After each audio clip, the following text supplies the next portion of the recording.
Je voudrais une fois vous donner un petit résumé de ma vie.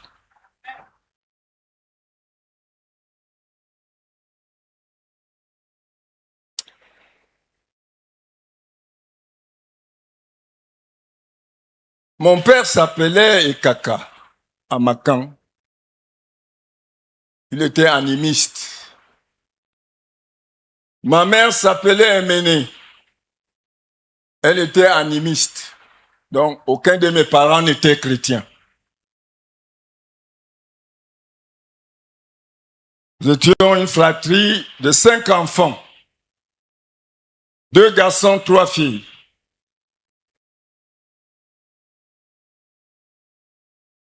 En passant, je suis un jumeau. Beaucoup ne le savent pas. Je vous l'informe.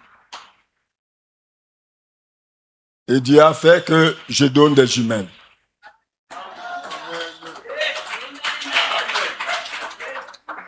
Je sais que beaucoup vont encore donner des jumeaux. Je perds ma mère en 52. J'avais 6 ans.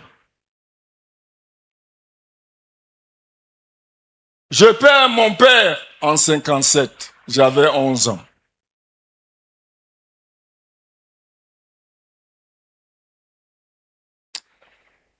Je perds ma petite sœur jumelle. On avait peut-être 3 ans, 4 ans. Elle est partie. Je perds mon petit frère qui m'a suivi. Il est parti peut-être à 6 ou 7 ans. Je perds ma grande sœur en 61. Voilà un homme qui reste sans père, sans mère, sans frère, ni sœur, seul.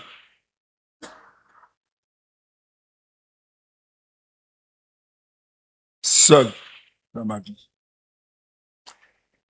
Qui pouvait donc m'élever, m'encadrer?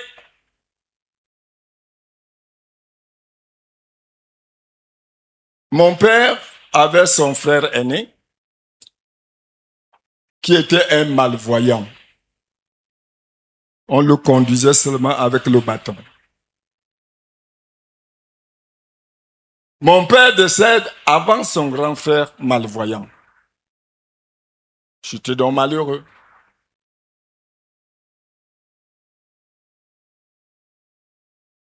En passant, quand ma mère décède, mon père rencontre une femme qui errait. Elle est quittée de Basso, chez les Bassa. Elle est arrivée vers chez nous, arrivée chez une cousine de papa. La cousine de papa appelle papa pour lui dire, il y a une femme qui est arrivée chez moi ici. Si tu peux la prendre. C'est comme ça que papa va voir la femme. Ok, il exprime ses intentions. Il prend cette femme. C'est cette femme qui m'a élevé.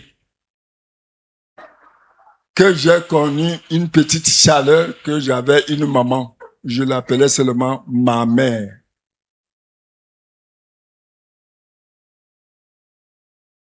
Elle est partie en 2003. Non, 2004. Pendant qu'on avait la convention des ministres à Yaoundé.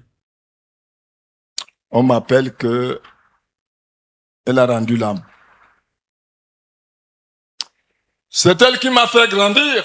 Elle n'a pas fait d'enfant avec mon père.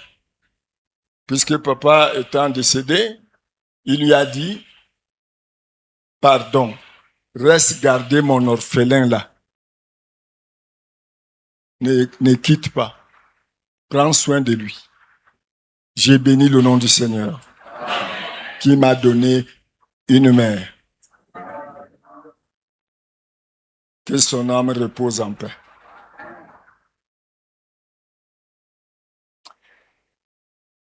À l'époque, ce n'était pas comme aujourd'hui, on envoie les enfants à 2 ans et demi, 3 ans, 4 ans à l'école. Nous autres, là, on a commencé l'école, on avait peut-être 7 ans. À 7 ans, tu commences l'école, n'est-ce pas, par la CIL, ainsi de suite. Après, quand tu arrives au cours moyen 2, après le 7, il y avait encore une classe intermédiaire avant d'aller en 6e. On appelait le cours complémentaire. Tu faisais le cours complémentaire après même le CEP, avant d'aller en 6e. Mon oncle, un malvoyant, il n'avait pas de moyens. Bon, papa avait laissé une plantation. On a fait rentrer mon grand frère, mon cousin, de s'occuper de la plantation, ainsi de suite. On n'a pas pu tellement penser à ce que je puisse aller plus loin avec l'école. Après mon CEP, je quitte pour aller suivre un de mes frères à Dizangué, croyant qu'il allait m'épauler pour que je puisse continuer. Il n'avait pas grand-chose. Il touchait 20 000 par mois. Ce n'était pas possible. Je me suis lancé dans une vie comme ça. J'ai fait la saignée des éveillats. Avec mon jeune âge. C'est là, pendant que je suis à Dizangué, que l'évangile m'attrape. En 1965. Le 20 juin 1965 que j'ai pris mon baptême. En 66, je monte à Douala. Je n'avais personne. Celui qui m'encadrait spirituellement m'amène chez un pasteur appelé Mbassiko André, paix à son âme. Il me reçoit chez lui. Il prend soin de moi jusqu'à ce que je devienne grand, jusqu'à ce que je me marie. C'était lui mon père. Dieu m'a d'abord donné une mère, maintenant Dieu m'a donné un père. Même pendant mon mariage, on ne voyait pas ma propre famille. C'est le jour de la bénédiction nuptiale qu'on a vu quelques gens de ma famille. Pour la petite histoire, pour me marier, je n'avais pas les moyens. Je ne faisais pratiquement rien. J'avais commencé à servir le Seigneur, à prêcher en 1967. Mon pasteur m'envoyait partout dans les brousses où il y avait les petites assemblées. Il n'y avait pas de prédicateur. J'y allais, j'obéissais simplement, j'y allais. À l'époque, on payait l'impôt, les tickets d'impôt là, à 200 francs. Forfaitaire, 200 francs. C'est tout ce qu'on me donnait. Même pas l'argent de poche, rien. Ça a été une très bonne formation pour moi.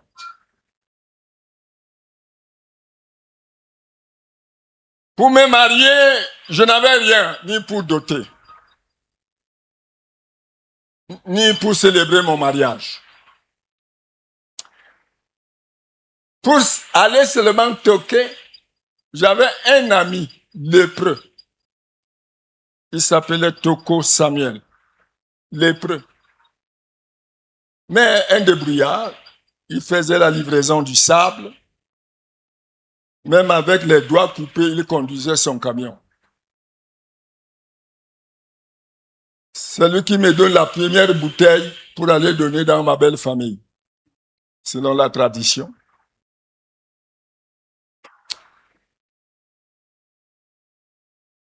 La dot, je n'avais pas les moyens. Mais par la grâce de Dieu, ma famille m'a donné tout et pour tout 75 000. Pour tout mon mariage, 75 000. Écoutez bien, vous les jeunes gens, vous les jeunes filles qui voulez les grands mariages maintenant. Et puis vous décevez après.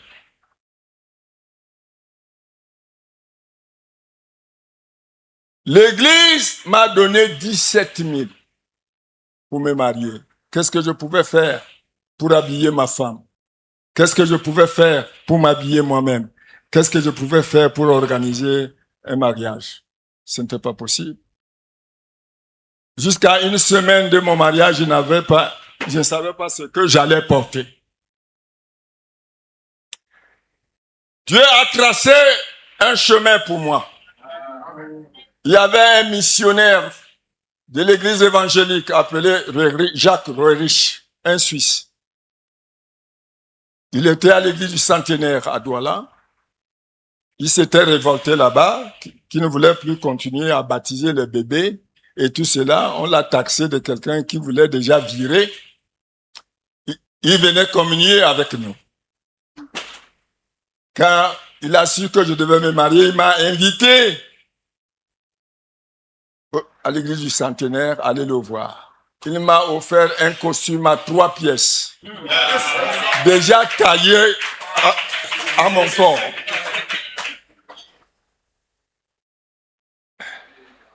Voilà comment Dieu a fait des choses dans ma vie. Une de mes nièces m'a fait un petit gâteau. Alors, pour recevoir l'église, les membres de l'église, il n'y avait pas de salle à louer, il n'y avait pas de billets d'invitation, il n'y avait rien.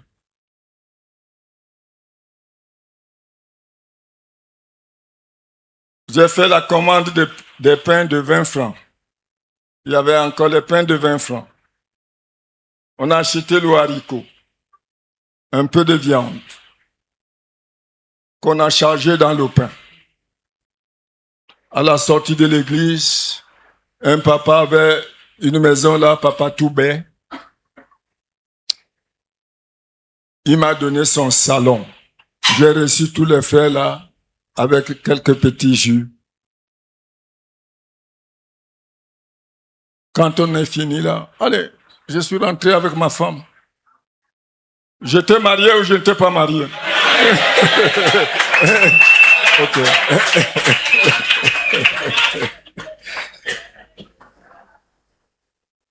Celle qui m'a accompagné pendant 46 ans, avant que le Seigneur la rappelle dans la gloire. Ma vie n'a pas été facile.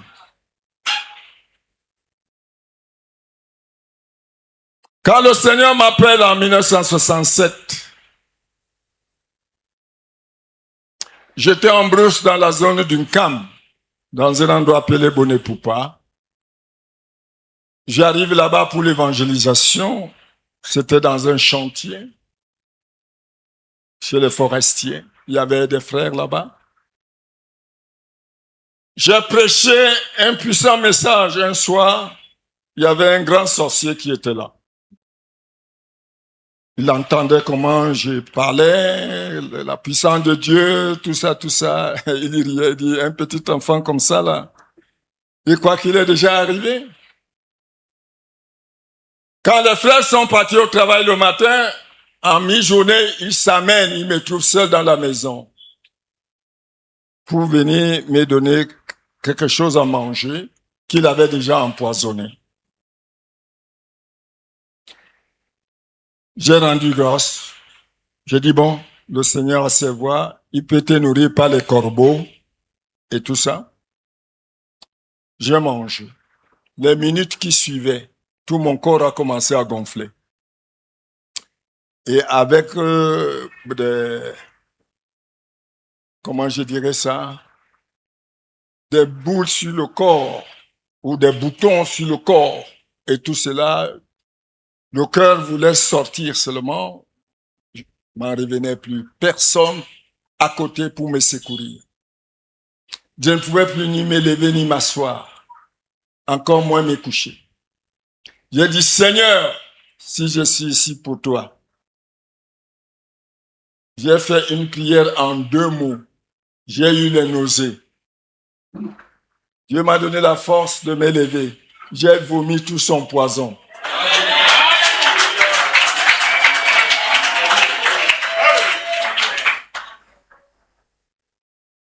Bien-aimés frères et sœurs,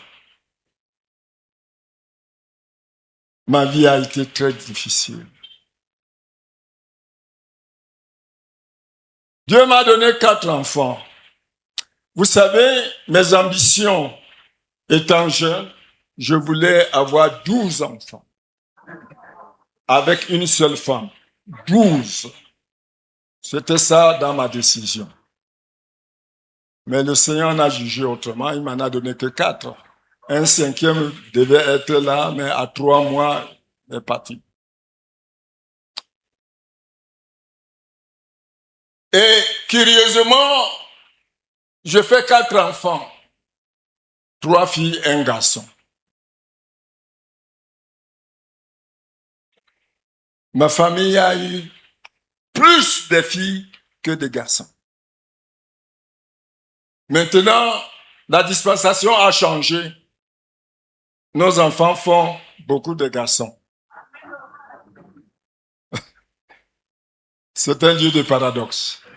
Sinon, la famille s'éteignait déjà. J'ai fait toutes sortes d'activités. J'ai fait une formation de déclarant en douane. Mais je n'ai pas eu du travail.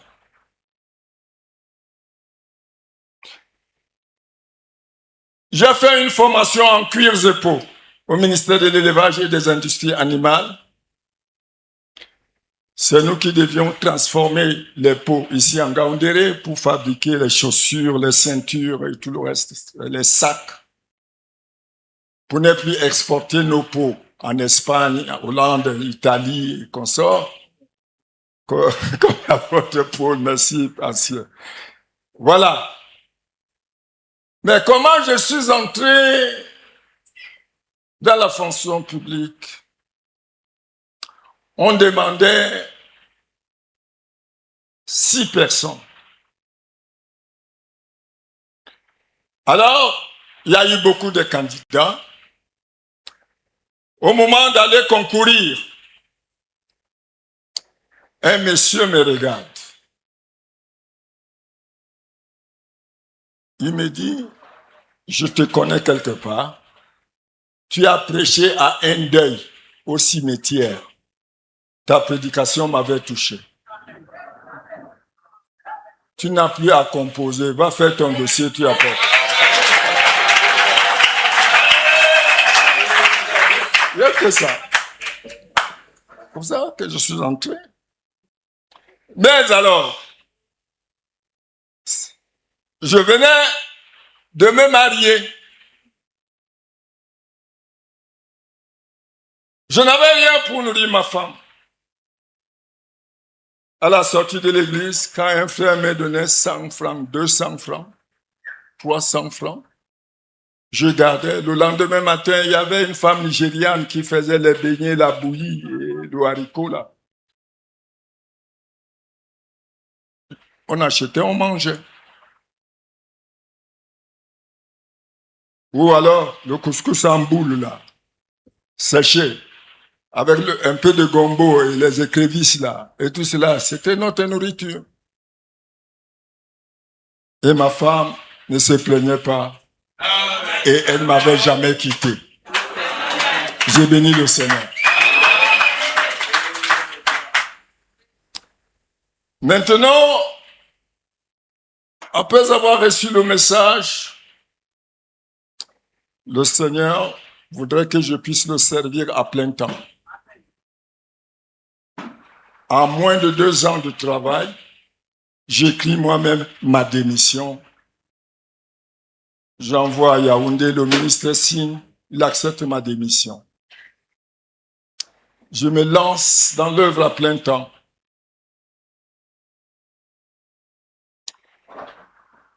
Quelques années après, le Seigneur me demande de partir de Douala pour venir à l'Est. Je garde le message avec moi pendant 2 ans. Je ne dis pas à ma femme, je ne dis à personne. Je dis, Seigneur, ça c'est un témoignage. Je veux un deuxième, un troisième témoignage. Nous avions une sœur qui avait le don de prophétie, paix à son âme, sœur Ekoko Concorde. Dieu lui parle que c'est lui qui m'a appelé et qui m'envoie. J'ai dit, ok, le troisième témoignage, Seigneur, je vais demander à mon épouse si elle est d'accord que je laisse le travail et pour aller servir le Seigneur à plein temps. Une nuit, je lui dis, chérie, tu peux te réveiller, je vais te parler. Je lui ai donné le message. Elle est restée pendant 15 ou 20 minutes sans répondre. Après, elle me dit, quand tu m'épousais, je savais que j'allais chez un serviteur de Dieu. Partout où Dieu t'envoie, on part. C'est ainsi donc que j'arrive ici en 85, au mois de septembre. Douala, Bertois n'était pas bitumé. Les conditions étaient très difficiles. Les bourbiers partout. Vous faites 2-3 nuits en route avant d'arriver à Bertois. J'arrive à Bertois, je ne sais où aller. Je n'ai pas de maison. Il n'y a pas de frères qui vont me recevoir. J'avais mon collaborateur, le feu pasteur Kamchuan Joseph, paix à son âme. Il est arrivé ici avant moi pour me chercher une maison. Il a trouvé une maison, il a donné la caution. Quand j'arrive avec ma petite famille, un autre a proposé plus que ce que lui, il avait proposé. On lui a donné la maison. Je n'avais plus où entrer. J'étais à la gare routière avec mes effets et mes enfants. Toute la journée. C'est autour de 17 heures que j'ai trouvé une petite maison du côté de Tigaza.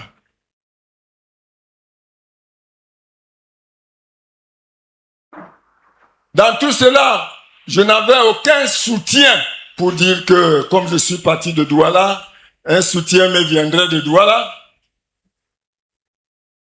C'était pénible. Ma vie a été très difficile. À cause de moi, ma femme a trop souffert. À cause de moi, mes enfants ont trop souffert. Ils n'ont pas connu le bonheur. Ils n'ont pas connu la joie d'avoir un père qui n'était jamais à la maison et qui n'avait pas de moyens pour faire tout le tour du pays, apporter le message, à soutenir les frères.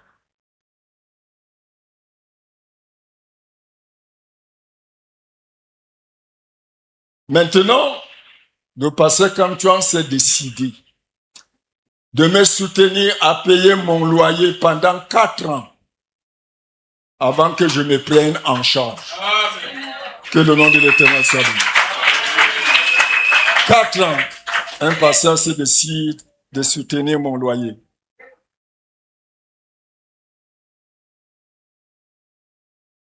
Bien-aimés frères et sœurs, mais ayant donc déjà les enfants qui sont à l'école, ils vont vivre comment? Ils vont aller comment à l'école? Déjà depuis Douala. Mes 4 enfants, je leur donnais 100 francs. Si celui-ci avait 30 francs ou 25 francs, l'autre 35 ou 40 francs, juste pour faire que...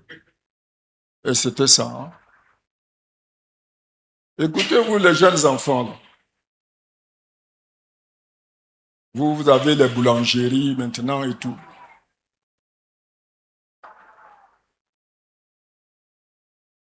Je ne savais pas comment faire pour habiller mes enfants.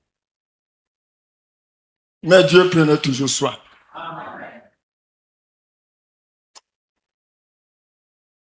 Ma femme, voyant que c'était devenu très difficile, elle s'est lancée dans des activités pour me soutenir dans mon ministère. Elle a commencé à vendre les oranges. Après les oranges, elle a continué, elle a changé, elle a commencé à vendre les cannes à sucre que j'allais acheter du côté de avant Guam. Il y avait beaucoup, un endroit là qu'on va à Mundi. Voilà, il y avait beaucoup de cannes à sucre. Après, elle a changé. Elle a commencé à vendre les ananas que j'allais acheter chez un frère en Dumbi. Après cela, elle s'est mise à braiser le poisson à la gare routière. Je restais là à côté d'elle pour attendre jusqu'à 2 heures du matin à la gare routière. Le temps qu'elle vende son poisson, les gens qui viennent de Belabo par train, et quand ils arrivent, ils ont faim, tout est fermé. Là, elle peut vendre quelques poissons. Et c'est avec ça qu'on vivait. Après cela, elle s'est mise à vendre le jinja au marché. Vous les femmes, écoutez bien. Quand on vous donne 1000 francs, vous vous plaignez. Elle a commencé à vendre le jinja pour me soutenir dans le ministère. Après cela, elle s'est mise à vendre les arachides grillés. Moi-même, j'aidais à casser les arachides, à griller. Je me tiens au bord de la route, un prédicateur. Hein. Je me tiens au bord de la route quand les élèves passent le matin pour aller au lycée. C'est eux qui étaient mes vrais clients. Je pouvais acheter tout un sac, on casse et puis on grille tout cela. À un moment, une de mes sœurs, qui était professeure au lycée, lui a dit, bon, il y a la cantine au lycée. Si tu peux venir préparer là-bas, ainsi de suite. Et bon, elle a accepté. Voilà comment ma vie, mon ministère a été soutenu par ma propre femme.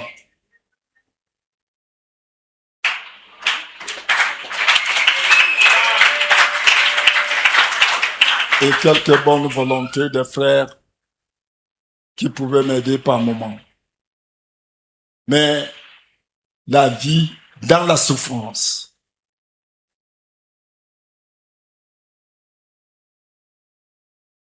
Bien-aimés frères et sœurs,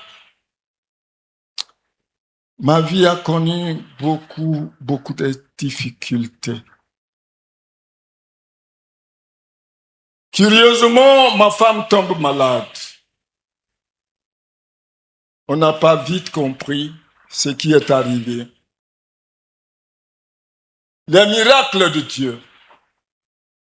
Elle a commencé à perdre la mémoire.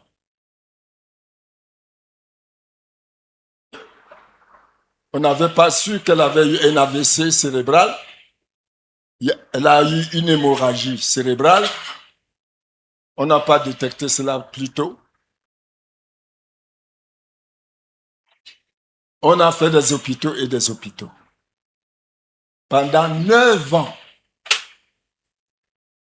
montée et descente. Une fois, à un mariage à Douala, je l'amène. J'habitais chez le pasteur N'Djameni. Je lui dis, OK, comme il y a le deuil et le mariage, on se partage. Toi, tu pars là-bas au deuil, moi, je vais aller à la mairie pour le mariage, mais en soirée, on va se retrouver avec notre cadeau.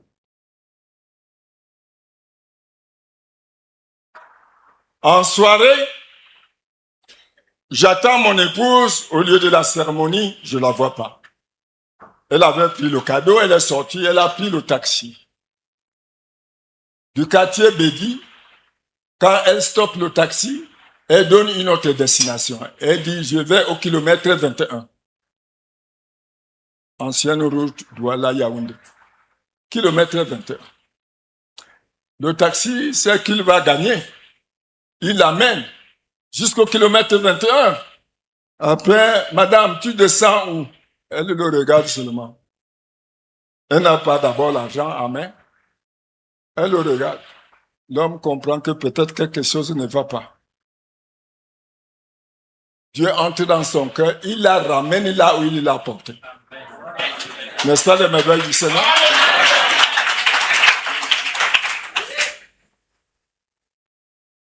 Et comme cela ne suffisait pas, à Bafia, il y a eu un deuil.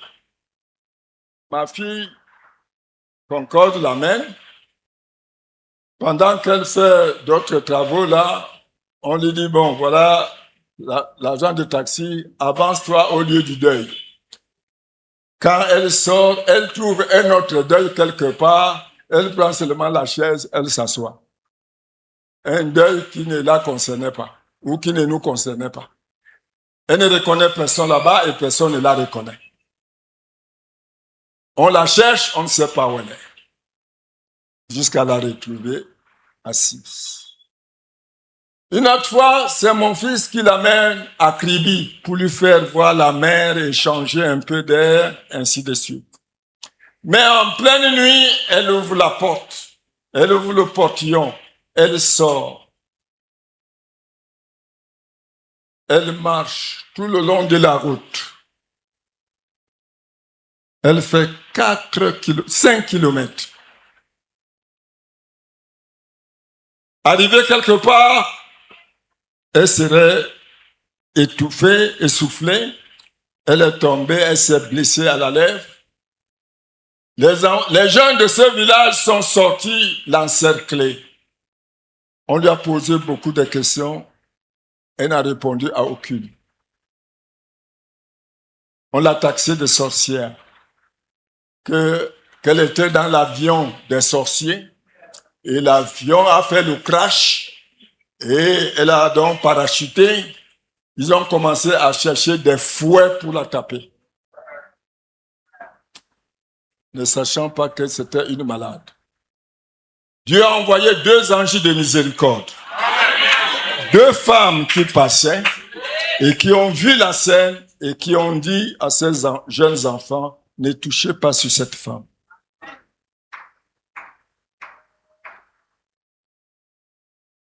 Ils ont obéi, mais jusque-là, en vociférant tout ce qu'ils pouvaient.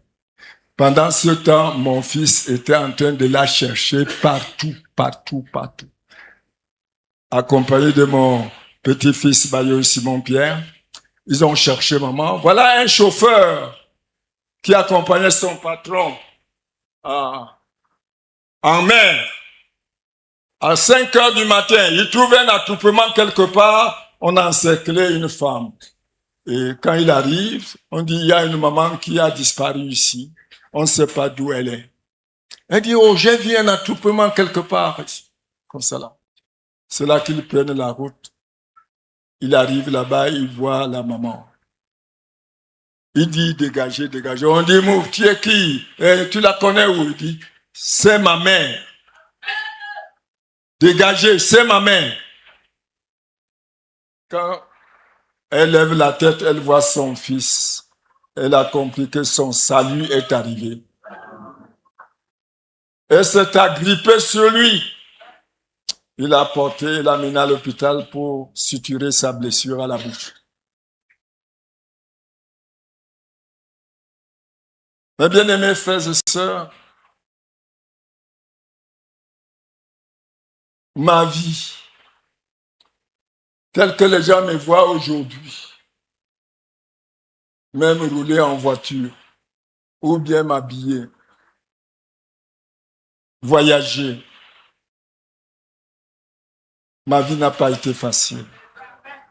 C'est le Dieu Tout-Puissant qui a été mon Ebenezer, qui m'a secouru en tout temps. Je n'ai pas eu une vie facile.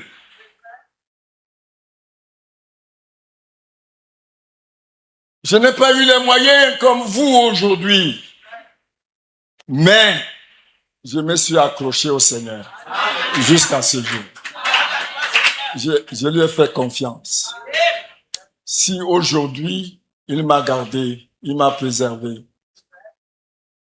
je ne vous parlerai pas des accidents, le nombre des accidents. Je ne vous parlerai pas d'autres souffrances, des épreuves, des combats, ainsi de suite. Des ennemis. Je ne vous parlerai pas des charges que j'avais à la maison. N'ayant rien, j'ai élevé des enfants qui venaient de partout, de toutes tribus. Je les ai élevés chez moi, des filles et des garçons. Hein. Mais j'avais une femme qui était une génie. Même quand la nourriture était petite, elle partageait pour que chacun ait au moins quelque chose à manger.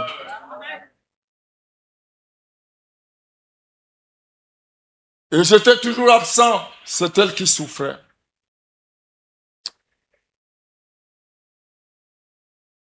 C'est pourquoi, un jour comme celui-ci, elle devait être à mes côtés.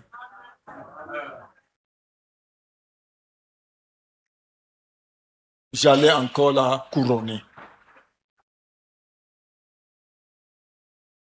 Mais je rends gloire à Dieu parce qu'elle est au meilleur endroit.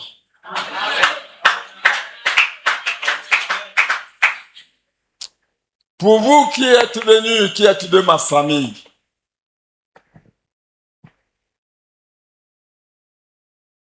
je vous dis merci.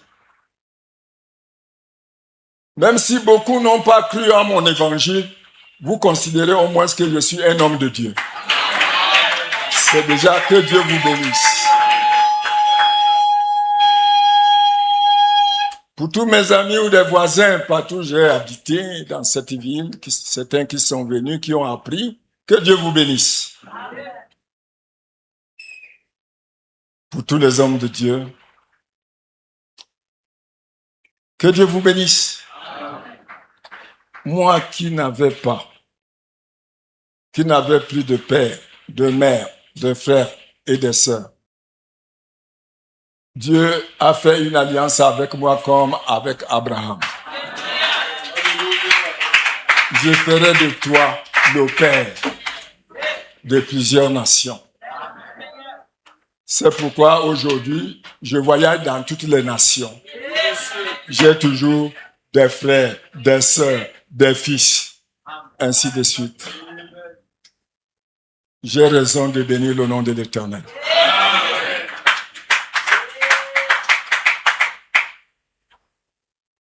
Cet anniversaire, ce n'est pas moi qui l'ai organisé. Ce n'est pas moi. J'ai dit à mes enfants, je vais faire quelque chose de tout petit comme ça là, avec ma famille et mon assemblée ici. J'invite quelques hommes de Dieu, quelques ministres de l'Évangile. Ils m'ont dit carrément que ça c'est pour toi. Tu n'as pas que 4 enfants, tu as des enfants dans tout le pays.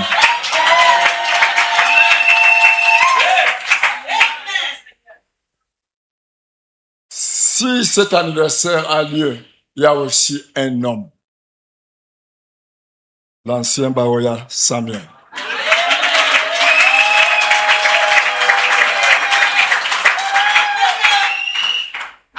J'arrive à Douala, à une invitation. Après avoir prêché, il monte à la chaire. C'est lui qui publie mon anniversaire et invite toutes ces églises que personne ne manque à mon anniversaire. La nouvelle a commencé à courir dans les réseaux sociaux. Des enfants ont commencé à publier aussi dans les réseaux sociaux. Partout dans le monde, on sait que je célèbre l'anniversaire aujourd'hui. Et pourtant, je n'ai écrit à personne ou fait une invitation envoyée à quelqu'un. C'est eux qui célèbrent mon anniversaire aujourd'hui. Et tous mes fils spirituels qui sont dans le ministère, d'autres qui sont des laïcs, se sont concertés pour organiser mon anniversaire. Je crois que si le Seigneur tarde à revenir et qu'il me rappelle un jour, je n'attendrai plus d'autres fleurs. C'est maintenant que je peux recevoir ma fleur. Et ils ont honoré de m'offrir cette fleur. Que Dieu bénisse tous mes fils et mes filles de partout, même ceux qui ne sont pas ici maintenant et qui m'écoutent, qui sont même là dans la diaspora. Que Dieu vous bénisse. pour ce grand honneur que vous avez voulu me donner. Je n'ai rien à vous donner, mais j'ai à vous donner. Que Dieu vous bénisse. C'est la plus grande bénédiction que je puisse vous donner. Que Dieu bénisse tous les organisateurs. Que Dieu bénisse Rock Tabernacle.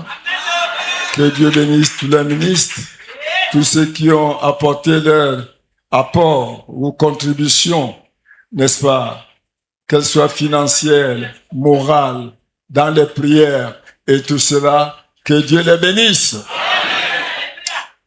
Et pendant que je suis là debout, je voudrais moi-même d'abord rendre grâce à Dieu par une prière.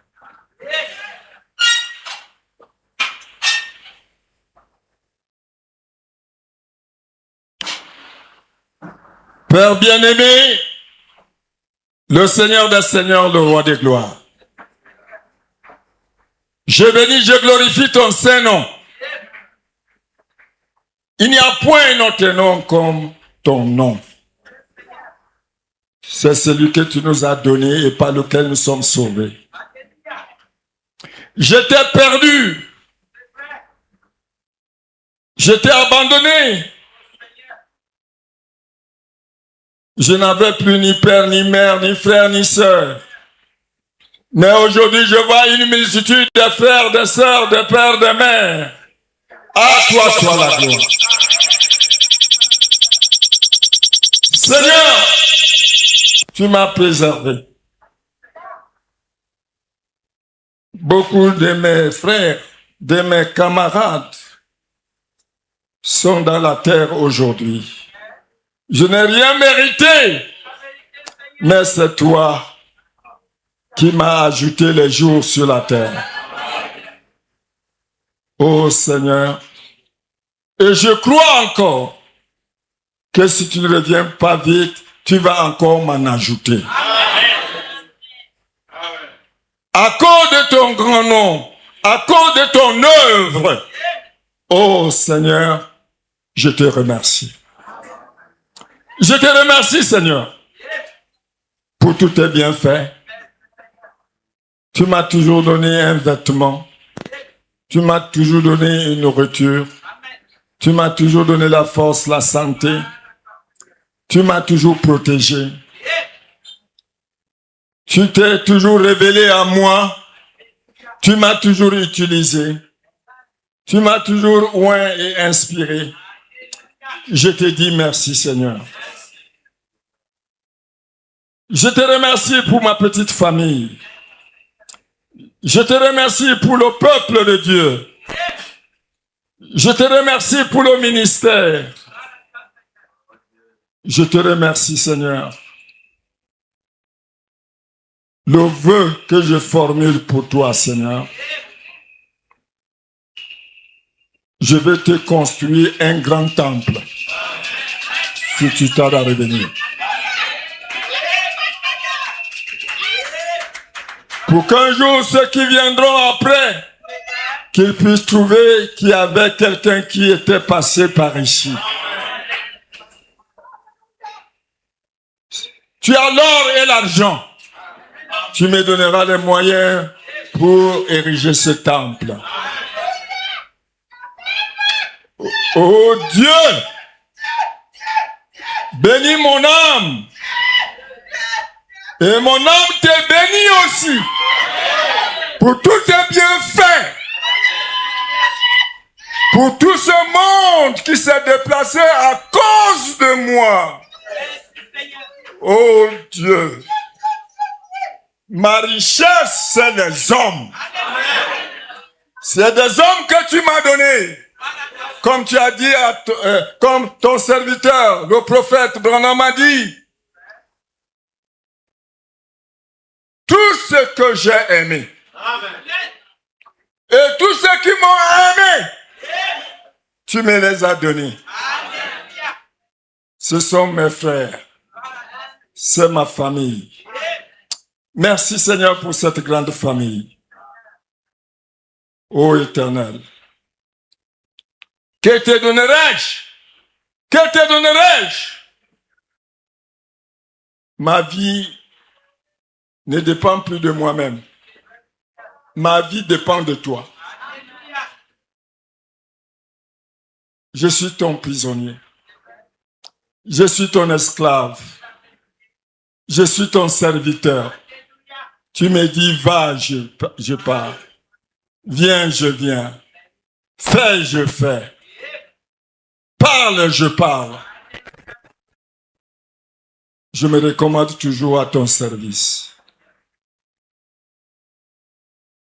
Je te prie, Seigneur, pour le peuple de Dieu. Je te prie pour ma famille. Je te prie pour les âmes perdues. Je te prie pour les malades, les veuves, les orphelins, les prisonniers. Je te prie pour ma nation. Je te prie pour que, Seigneur, les portes s'ouvrent, pour que ce message continue d'être prêché avec puissance et manifestation. Je te prie, Seigneur, que ton œuvre prospère. Je te prie, Seigneur, de me donner encore des forces, comme lorsque j'avais 40 ans.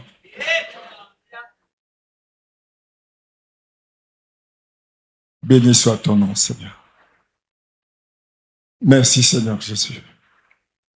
Merci, Seigneur Jésus. Merci, Seigneur Jésus. Merci, Seigneur Jésus. Que la louange, la gloire et la puissance te reviennent. Dans le nom précieux du Seigneur et Sauveur Jésus-Christ. Amen. Amen. Amen.